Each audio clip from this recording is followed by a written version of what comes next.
পুরো আলমডাঙ্গার মধ্যে সবচেয়ে সেরা চিকেন ফ্রাই কোথায় পাওয়া যায়? চিকেন ফ্রাই নিয়ে আমি ইতিমধ্যেই দুইটা ভিডিও দিয়েছি এবং আগের দুইটা ভিডিওতে বলেছিলাম যে আলমডাঙ্গাতে যতগুলো জায়গায় চিকেন ফ্রাই পাওয়া যায় সবগুলোই টেস্ট করব এবং কম্পেয়ার করব যে কোনটা সবচেয়ে বেস্ট। তো তারই ধারাবাহিকতা আজকের video. So welcome to the third episode of best chicken fry.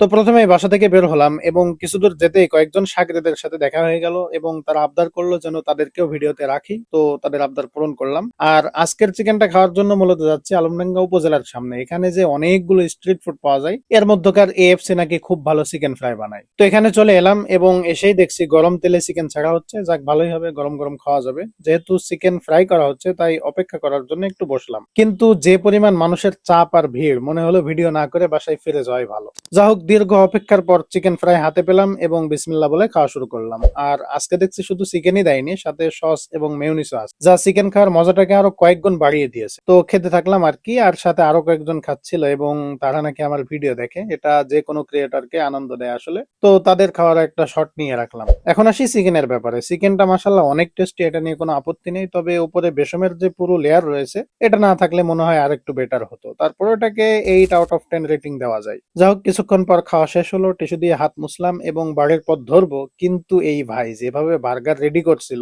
দেখে তো আবার লোভ লেগে গেল। কিন্তু কি আর করার, লোভ সংবরণ করে রওনা দিলাম। পথিমধ্যে আরো কিছু ভিউয়ার্স এর সাথে দেখা হলো, তাদেরকেও ভিডিওতে নিয়ে নিলাম।